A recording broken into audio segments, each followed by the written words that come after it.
Welcome to another episode of the Shift with Elena Agar Podcast. In this episode, I got to chat with Emma. She is a trailblazing professional whose journey is nothing short of extraordinary. Many people tell me that I stay busy and I do a lot of creative work and cool projects. Well, let me tell you, she's got me beat on more level than one. She's just done a lot of really cool things, and I was so inspired just speaking with her. So for starters, she has a really multifaceted career. Started off in Manchester, UK, was really in that graduate recruitment space. Then she pivoted to her role at LinkedIn, where she's currently at. She traveled around the world. She mastered NLP, which is the neuro-linguistic programming. She turned a personal tragedy in 2016 into something that she now carries with her with a positive kind of side on things, which is mindfulness and meditation. She incorporates all of that in all the work that she does. She has a huge passion for upcoming generations. She spent a lot of time focusing on Gen Zs, and now with Alpha generation coming out into the workforce, she's written a book for those kind of graduates, for that generation, called The Graduate Bible, where she really kind of helps you guide you in the life post graduation. So an author, an entrepreneur, like I said, just a trailblazer in a lot of things that she does. And she's so down to earth, so sweet, just a truly genuine person. I think you'll really enjoy this conversation. I definitely did. And I really think you'll walk away inspired. So enjoy it. And as always, follow, subscribe, and let me know what you think. Emma, welcome to the Shift Podcast. Oh, thank you for having me. I'm really excited to finally get a chance to chat with you. We've chatted a couple of times, but we never actually sat down. I've been saving all my questions because I like to get to know you with my audience. Otherwise, I feel like really scripted. So I just kind of I save all my good stuff for the podcast when I first meet people. So I'm glad we're doing this. You have had a very rich and extensive experience in sales and training and coaching and talent management across multiple continents. You were, doing your own thing as well, entrepreneur, build a successful career in navigating different markets, different industries, and just really full of a really ton of achievements. And I think when we first spoke, I was like, your resume is like, can I just copy that? Can I use some of that? I want to pursue some of those things you've been doing. So how did you, give me fill in the kind of the spaces for my audience here, and tell me a little bit more about your career journey, how you got to where you are today. Oh my gosh. Okay. So I came out of university not knowing what I wanted to do. Right. And I actually put on a form, I'll do any job, sales. And luckily for me, I actually attended one of those graduate assessment days. Where in England, they run assessment centers and they screen you as a graduate for certain competencies and they place you into a job. And I went along to one of those assessment days in my early 20s. And I'll never forget, I said to the girl doing the assessment day, I went, I want your job. She went, you can have it. And I was like, great. So then I started my career in Manchester in the UK in graduate recruitment.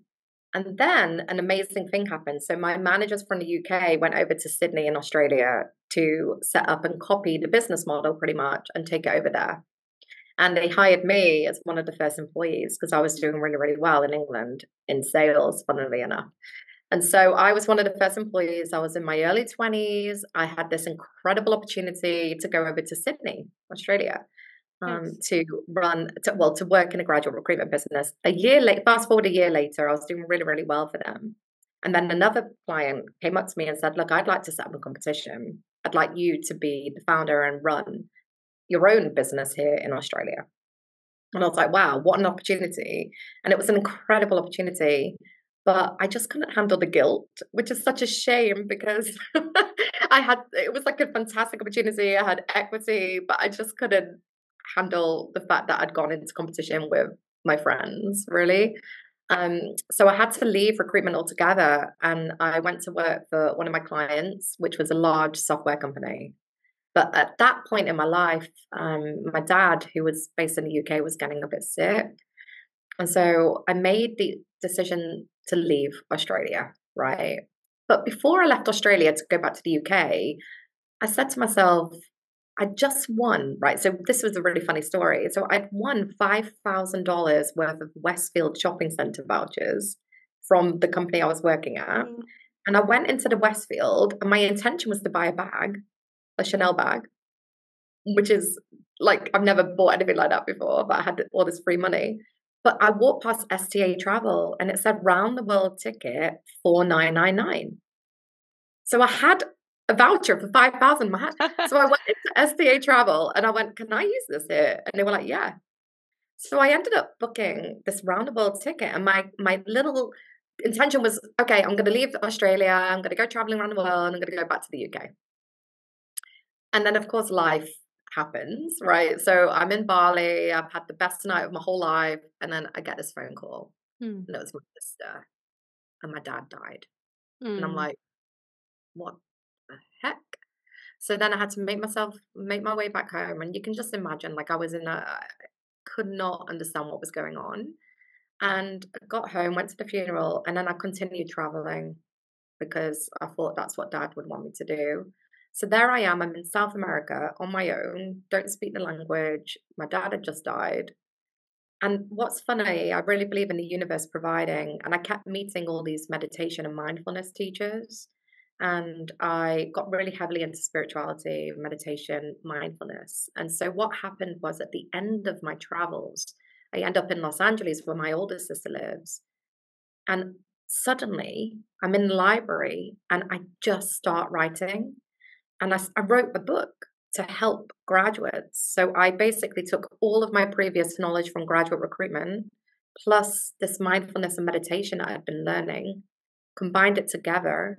I'd also become a life coach and a neurolinguistic programming master practitioner while I was traveling. Anyway, it all flowed out of me. I wrote a book in 2 weeks. And that's insane. So that's what happened there in LA.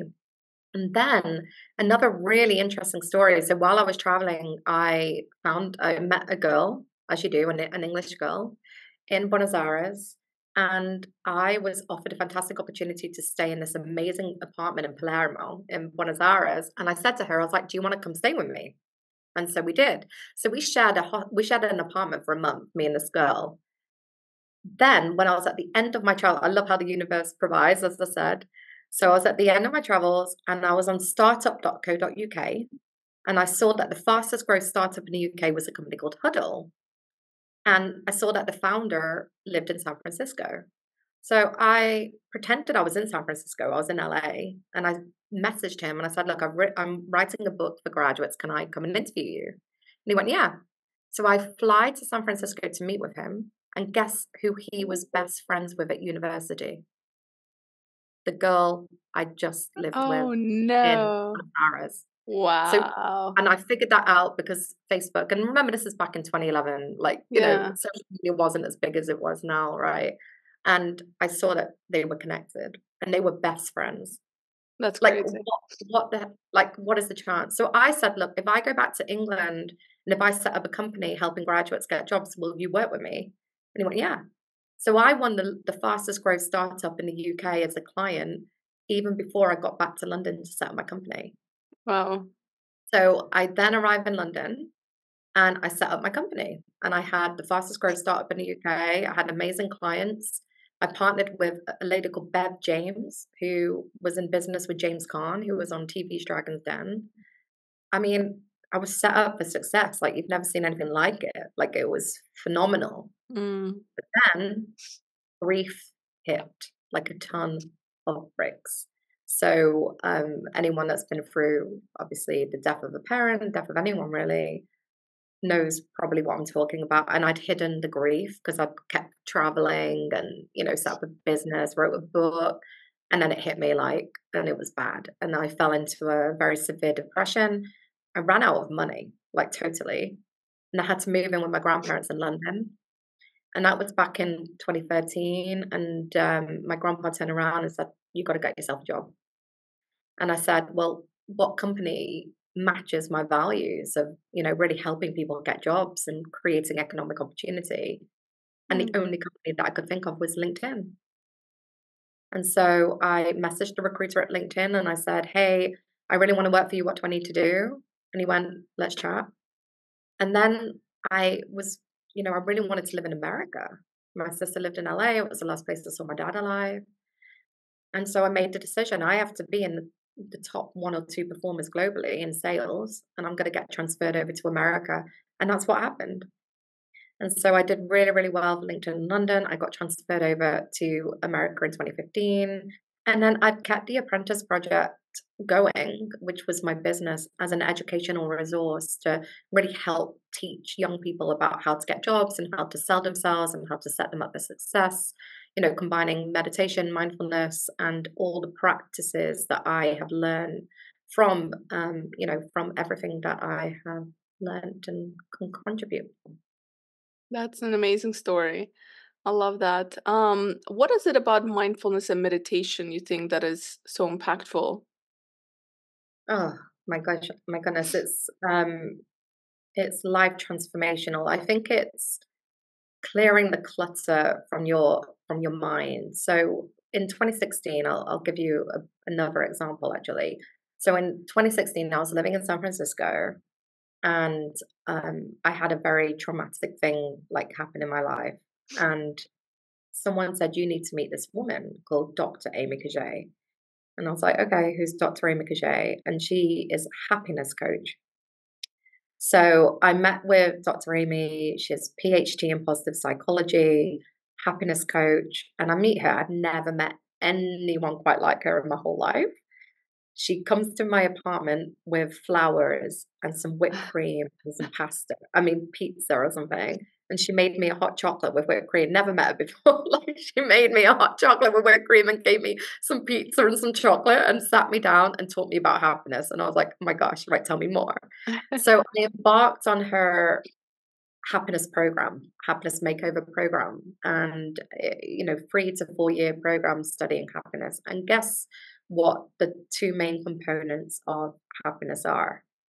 Mindfulness. Mindfulness and meditation. Right. Wow. Exactly. So staying present. So she gave me a formula to follow. So in the morning, I had to do this fun routine that she has on her website, and I can post the links below. And I actually wrote an article about it on LinkedIn. But this fun routine, I have to wake up in the morning and I have to set the intention and I choose to be happy. And then the being present part, she actually made me wear a vibrating watch.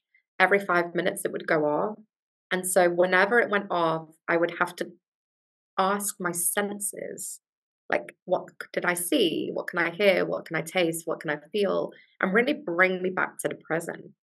And so at the beginning, I was doing that 100 times a day, like, just to stop my thoughts, Mm-hmm. because really it's your thoughts that are creating your reality. And so mindfulness and meditation is the tool and technique to help you really stabilize those thoughts, right? So that you can create a more positive reality Mm.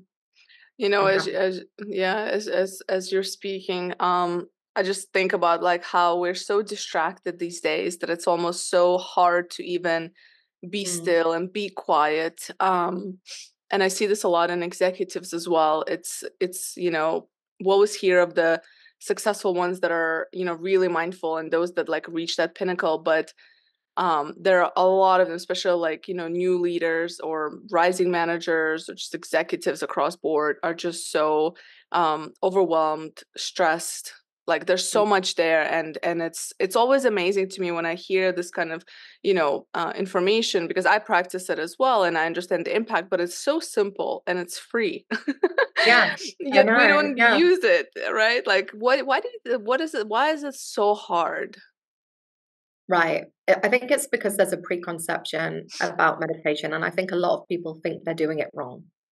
So, Mm. sometimes they'll close their eyes and they'll attempt to switch off their thoughts and they can't. And I think that the best piece of advice that I can give you is meditation is not about switching off your thoughts. It's about becoming observant of your thoughts. And so, and it takes practice. So, like with everything, I've started going to Rumble boxing like 5 times a week. The first time I went, it was terrible.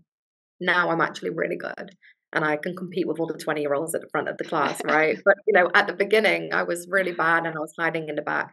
And I think another thing about meditation and mindfulness is it takes. I know I just said it, but it really does take practice. Same with happiness.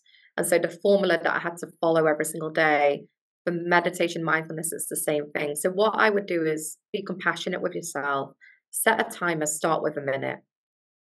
And a really good analogy, and I know that there's a bunch of apps out there, Headspace, Calm, there's a bunch that are good, but a good analogy is really thinking of a good metaphor, rather, is to think of a motorway or like a highway here in America, where you've got like a ton of cars, right? And your thoughts are those cars, and they're kind of like speeding past.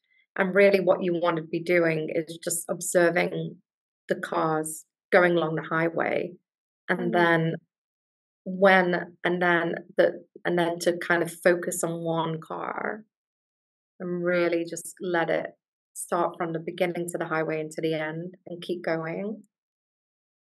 And that's another way that you can think about controlling your thoughts. It's quite. I sometimes use that in my mind, and it helps. That is pretty helpful. Like I can see how that's helpful. Yeah. Yeah, I think Headspace talk about the clouds as well. Like, Mm-hmm. you think about the clouds, what's above the clouds, like really clear blue sky. And so, just think of your thoughts as the clouds, and what you're doing Mm. is attempting to clear them. They're not going to go away, like they're still there, right? But just know that beyond the clouds is a beautiful blue sky, right? And it's like when you're on an airplane and you're flying up through the clouds and you get to the top and it's beautiful and clear. And that's the same with our thoughts. And so with practice, we're able to really just drive the clouds apart and really reach the blue sky. I like that explanation. You mentioned also NLP, the neuro linguistic programming. Talk to me a little bit Yeah. about that, and how do you apply this in your life, in your work? Oh my gosh. Right. NLP, biggest life transformation thing I've ever experienced, ever. Like, I was so lucky when I was living in Australia. Again, I got introduced to this amazing woman, keeps happening to me. I'm very fortunate, called Alice Hemley. And I think the thing with NLP is it's all about the teacher. Like, Mm, if you find a really good teacher, you're just so lucky. Because I think a lot of people have said that they're now NLP coaches or NLP trainers, and I don't know how qualified they might be. yeah. Whereas I was really lucky. So when I was the reason I got into NLP was, funnily enough, I was on social media. I was on Facebook. I was 25, and there was a girl in the UK that was doing really well, like who I went to school with. And it said on her profile that she had done NLP. And so when someone introduced me to Alice Hemley, she said she was an NLP trainer. I was like, oh, NLP, right? So I Mm-hmm. already had it in my brain that that must be quite a good thing. So I enrolled on her course, and it was 7 days, highly intensive reprogramming of the brain. So the easiest way to explain NLP that I've found is imagine a stick man. Like, no, imagine you and I. Okay, Mm-hmm. you and me. Imagine a bubble next to our heads. So you've got a Mm-hmm. huge bubble next to your head. I've got a huge bubble next to my head. 96% of what we do, think, and feel is subconscious. So the bubble is representing our subconscious mind. Mm. And our subconscious mind is filled with different influences. So tell me, go on, Elena, tell me some examples of what could have filled our subconscious mind, especially for the ages of 0 to 6. Mm. What's Oh, influential? yeah, upbringing, parents, Upbringing, environments, parents, exactly, siblings, country, culture. exactly. All of that. So I've got 3 children under 6 now, Wow. and I am consistently thinking, "Oh my goodness, what is going into my subconscious mind?" What is in Because their it's the bubble? yeah, what's in their bubble? Because it's the 0 to 6 years that is the most formative. So you've hit the nail on the head. So that goes into our programming. So the programming part of NLP is having a deep understanding of our programming. And also, what I find really interesting about NLP is that you become a lot more empathetic with people because you realize there is no such thing as right and wrong, Mm. because everybody has a different perception of the world. So, anyway, that's the programming piece. Then you've got the linguist piece, which is really interesting. So, the subconscious mind does not process negative. So, there's certain language that you need to feed your subconscious mind that can help empower you or disempower you. And once you learn about language, so reverting back to happiness, Dr. Amy, she says that you need to avoid the words no, not, can't, should, but, and try. And that's quite in alignment with NLP, actually. Mm. So those words need to be avoided at all times. And I have been really attempting to practice that, because what you feed your subconscious becomes your reality. So Yeah. a phrase in NLP is perception is projection. And then you have the neuro piece, which is obviously the brain. So how does it all work together? So let me give you a good example. So we're all processing like billions of bits of information, like a second, right? Like in the environment that we're in, through what we're seeing, what we're hearing, through our senses, right?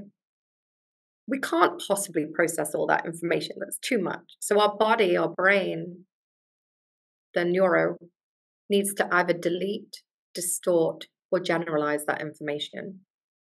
But it can only delete, distort, and generalize based on our programming. So you and I, for example, could go to the same movie and come out with a completely different interpretation of that movie. Does that make sense? Mm-hmm, mm-hmm. So the information comes in, we delete, distort, and generalize so that it can get chunked down to 143 bits of information.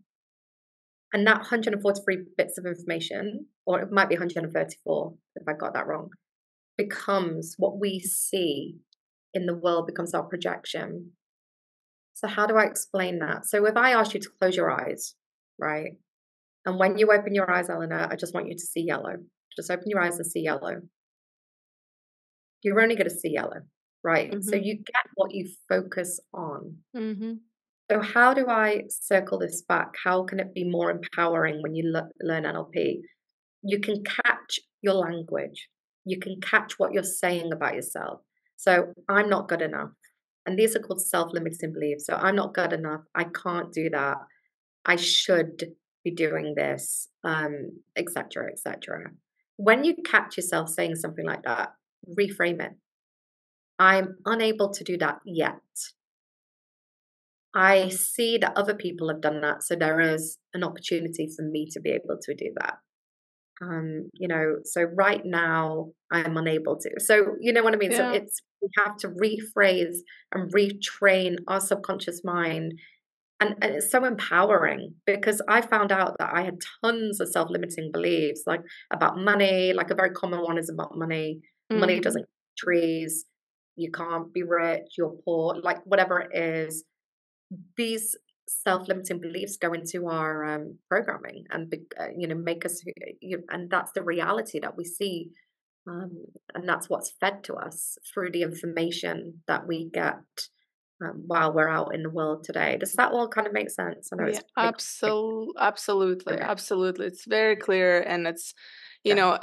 it's just one of those things that, like, it's one of those things because it's so hard to do, and it's like continuous reminders. And I'm full of limited beliefs. I'm full of, Yeah. and I've recognized that. And I'm being in this personal professional development space, I'm aware, and I just think of people who are just not aware, right? And it's Yeah. like, because it requires you usually something to happen, or a mentoring moment, or you heard something. So it's like how much your environment matters as well. Yeah. And it's just, it's so powerful. Yeah, for sure, it's so powerful. It completely makes sense. um but it's just, why is it the simplest things are so hard to do, Emma? I know. And I just feel really blessed that I was able to find these amazing teachers at the right time of my life, because, Yeah, who knows? Like maybe a lot of my success in my career and my life is to do with the fact that I learned these techniques from a young age, right? And yeah. I was able to empower myself with very positive beliefs. So yeah, but Mm. it's certainly a practice.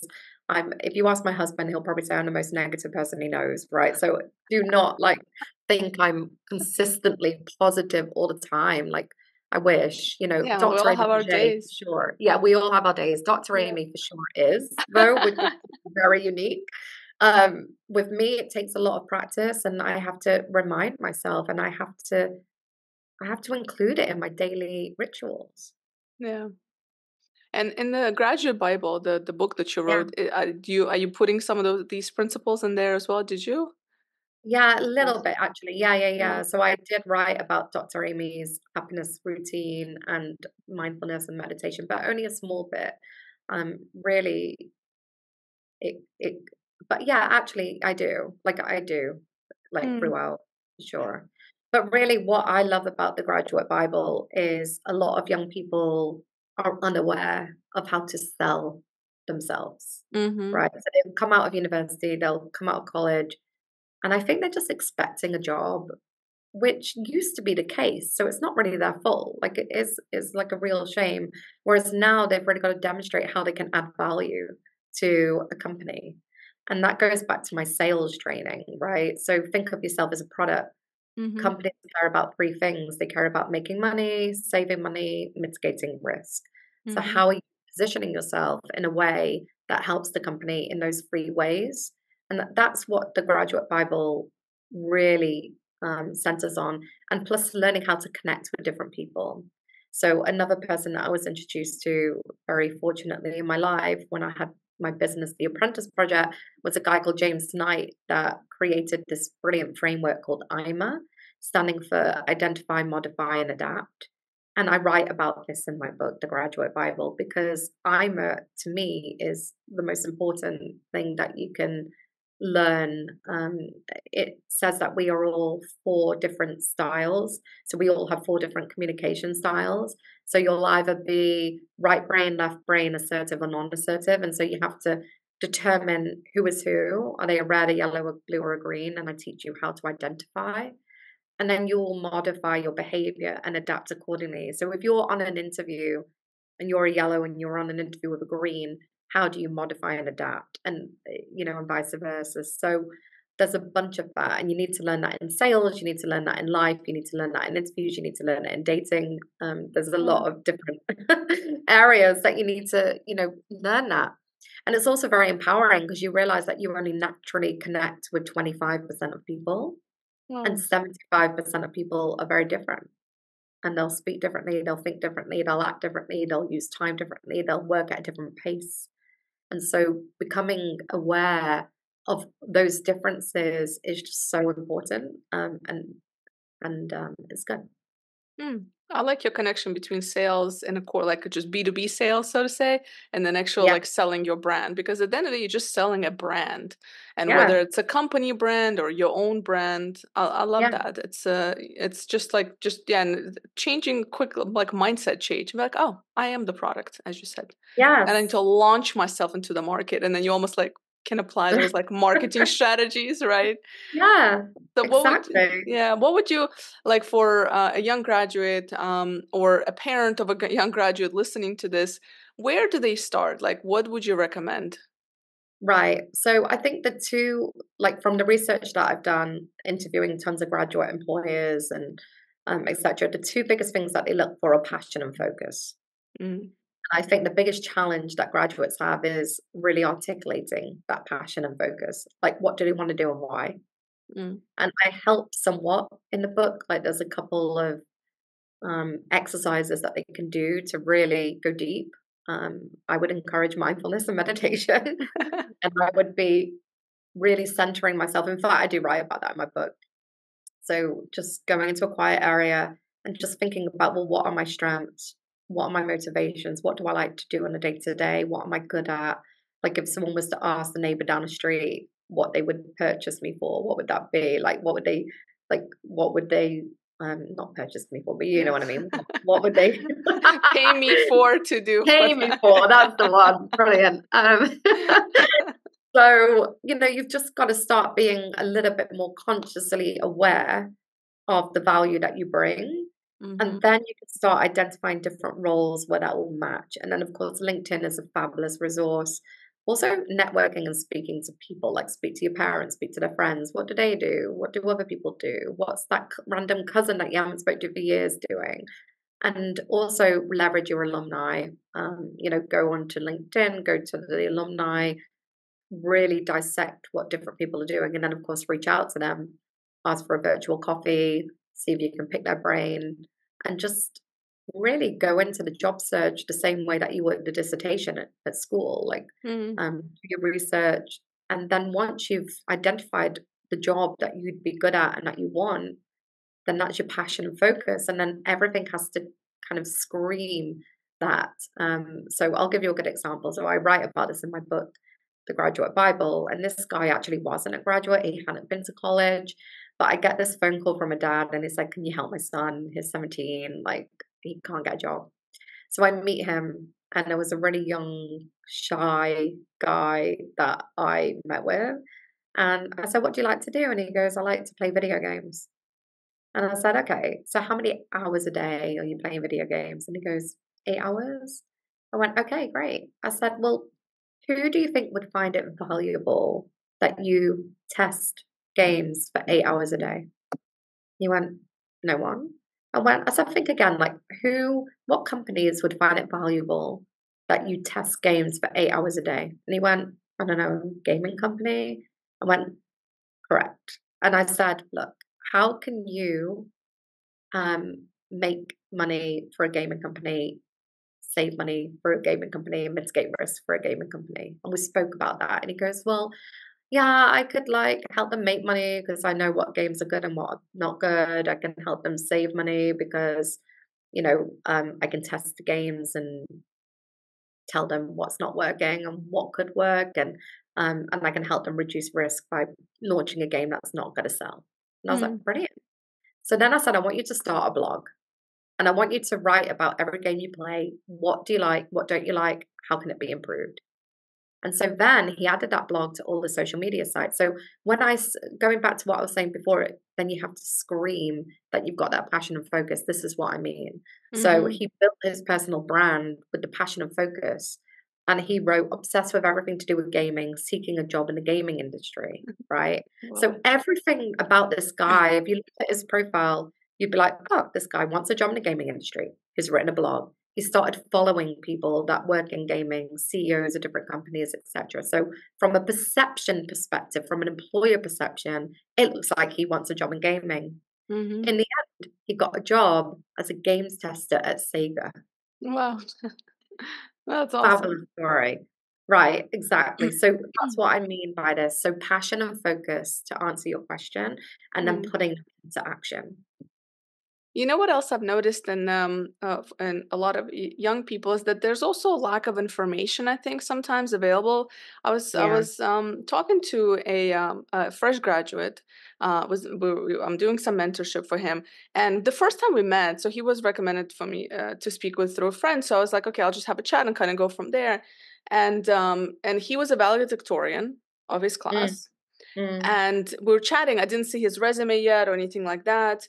And he was like, and I was like, do you have any experience? Like, have you done any internships? No. Did you work at all? No. And then he sends me his resume. So we have this whole conversation. I was like, how did he get, I was like, he must have done something. He sent me his resume. His resume is full of him doing projects, volunteer stuff. He was a graduate, not a graduate. What is it called? Like an assistant, professor's assistant. What do they call it? Forget what it's called. Wow, yeah, like I know what you mean. Yeah. So he was like working on campus and doing all these things, but in his mind it didn't click. And he was like, well, all these companies are wanting 1 to 2 years of full-time experience, and I'm like, you do realize this is experience, like what? So anyway, but it's just interesting because I think there's a disconnect between companies, because people I think there's a disconnect between education about what a job description means, what it actually means, because I think there's a lot of that. And so when graduates see it, they don't even try because of this kind of lack of information. Yeah, it's such a shame. I mean, I exactly. So again, going back to what I was saying about learning to sell yourself, and I write about this in my book. So what volunteer work do you do?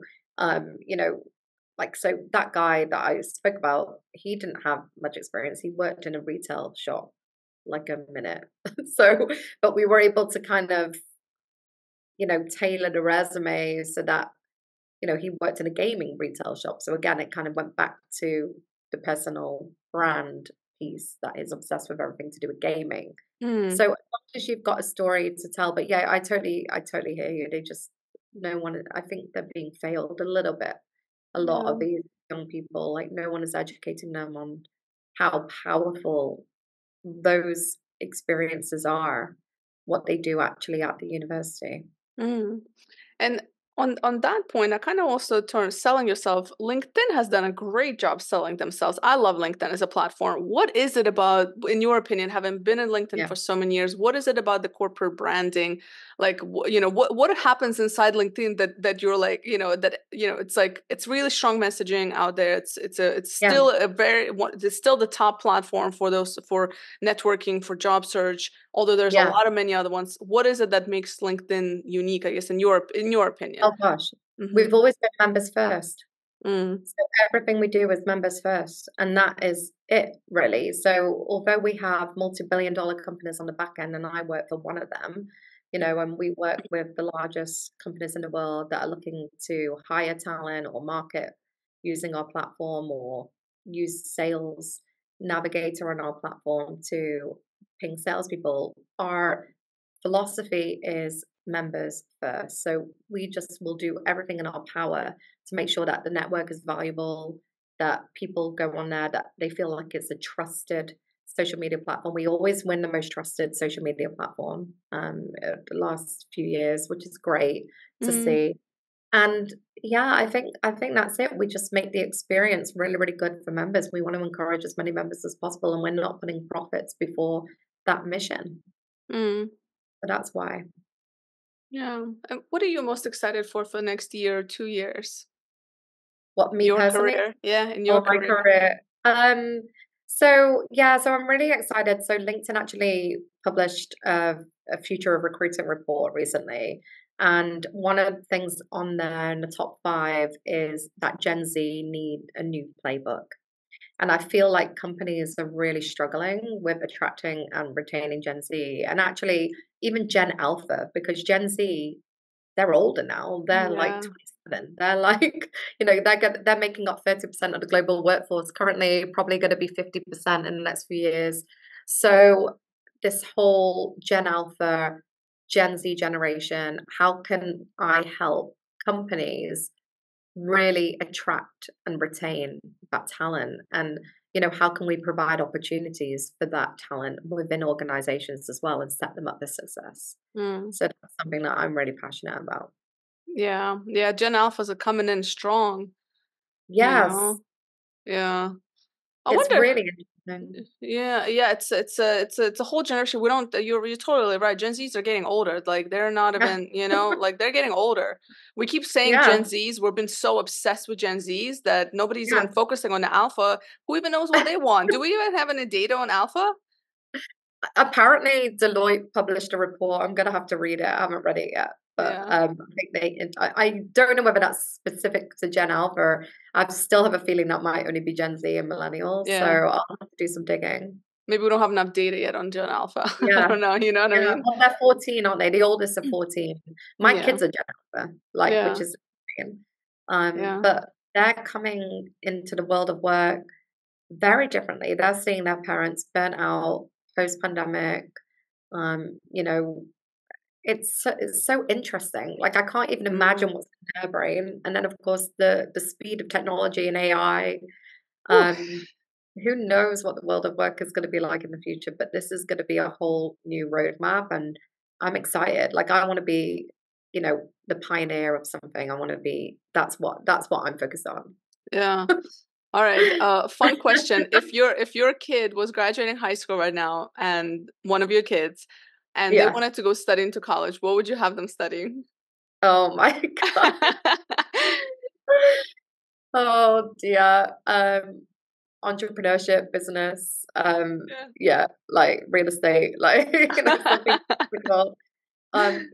Interestingly, my dad was a doctor, my sister's a doctor, my sister's a lawyer, my mum's a magistrate. So if they were to go into like a profession like medicine or law, then I would be, yes, definitely go to university for that, college for that.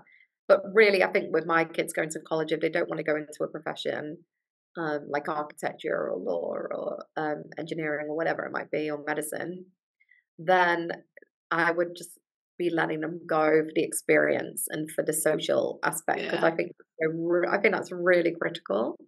But the skills, I think you can learn in lots and lots of different ways. You don't necessarily Yeah. have to go to college for that. It was funny. I was at my doctor's office like a couple of weeks ago, and she was testing out this AI tool.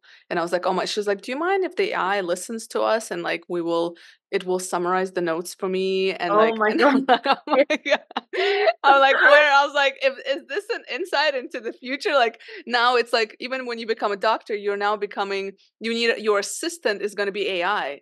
It is mind God. blowing, and I was like, And that was my realization.